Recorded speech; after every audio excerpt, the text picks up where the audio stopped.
This is something that people have been struggling with for ages, because these are two different types. These are two different dimensions of one's existence.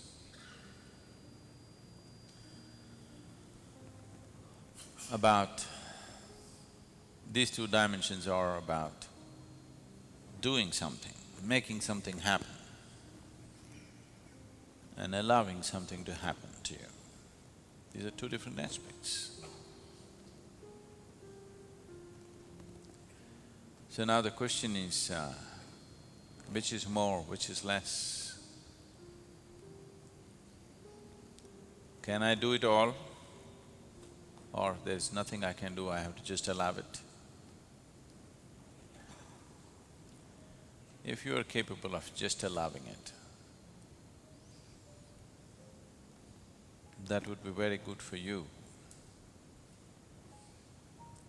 But if you are the kind who just allows things to happen to you,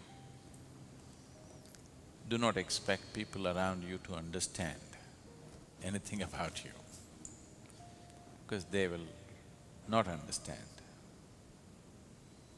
People around you cannot understand what it means to allow. Doing is something that they understand, but doing is a limited possibility, and doing is a very laborious process. It's like, if I want to bake bread,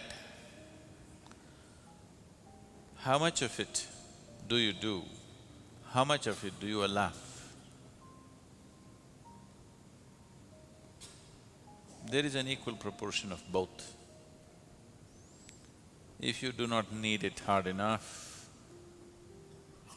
if you do not work to load the oven properly, if you do not set the right temperatures, which is all you're doing, it's not going to happen. But if you're not willing to allow, that you're willing to close it and simply sit there like a pregnant woman.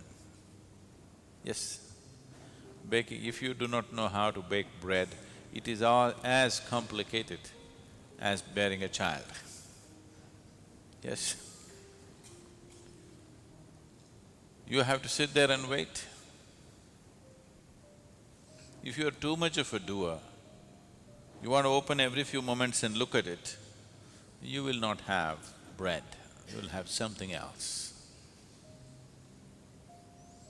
This goes for baking bread, growing a plant, bringing up a child, or bringing yourself up, which is… you're realizing is the hardest task.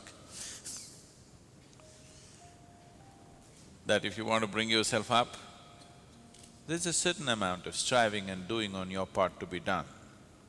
But without allowing, it will be an extraordinarily difficult process and incomplete process for a very long time to come.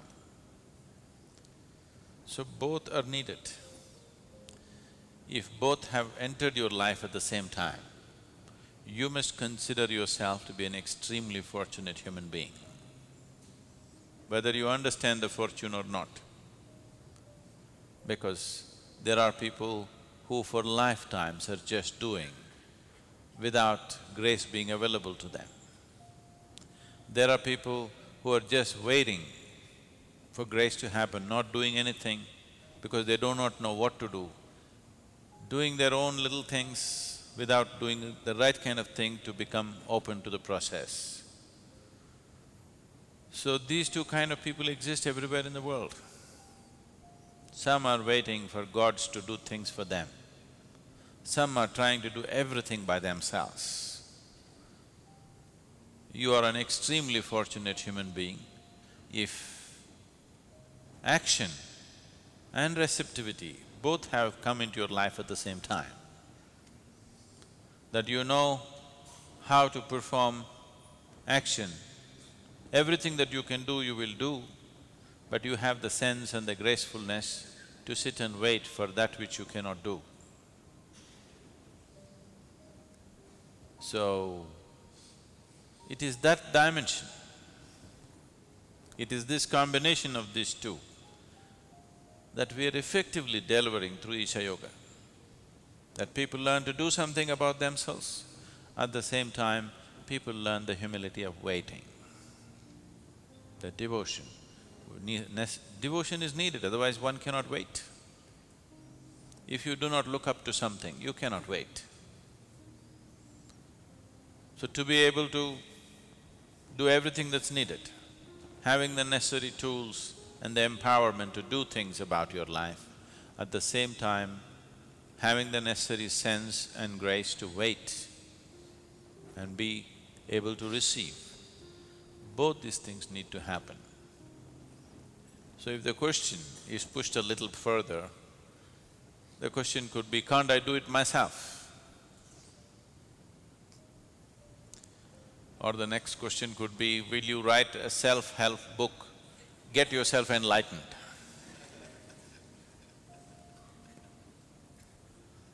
This happened at a doctor's office. A woman came with her husband who was limping and in a bad shape. She brought him slowly, he was leaning heavily on her, she brought him slowly and made him sit down. The receptionist who was sitting there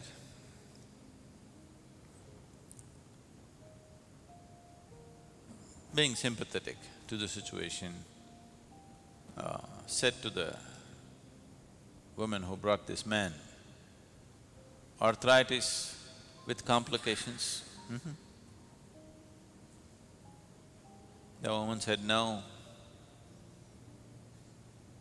Self-help with concrete blocks. So, self-help books sometimes have done things for people, good things for people. A lot of times they only injured themselves, broke things up,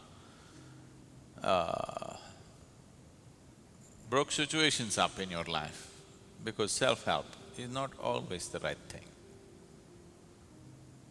But is it something that you don't do? No, you must do. So a combination of both is best. If you push one too far, you may lose your grounding. If you push your receptivity too far, not doing anything,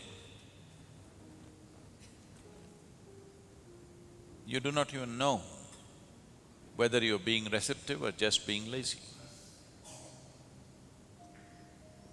If you try to do everything yourself, not allowing anything to be received, then it's like a plant which is trying to grow without sunlight. It will grow, but pale. It will not produce any flower or fruit. It'll be a long time before it can produce anything. So we need a combination of both. The kriyas, the practices are a phenomenal way to prepare the system to be open to new possibilities. If your energies do not open up to new possibilities, then you're talking about a long drawn-out journey.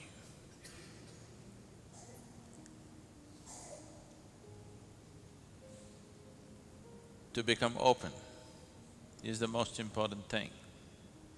So just believing that I'm open and not doing anything about it is no good.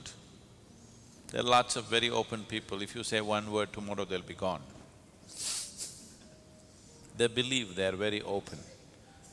Even me, if I make as much as one comment about them, tomorrow they'll be gone.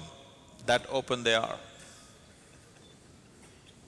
So openness has to be tested with your commitment of time and effort.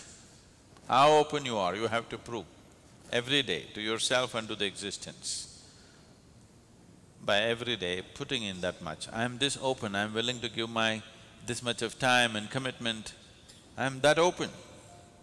So your sadhana is a tool for opening you up and also a test for your openness, both ways. So these are inseparable, you cannot separate them. If you separate it, it is an unrealistic separation which does not work, largely does not work. There may be a devotee who does nothing, who just sits and receives it. But as I said, if you become all receptivity, it may be wonderful for you, but you won't know whether you're going forward or backward, that's one thing. Another thing is nobody would want to be around you, that's another thing. It's already so.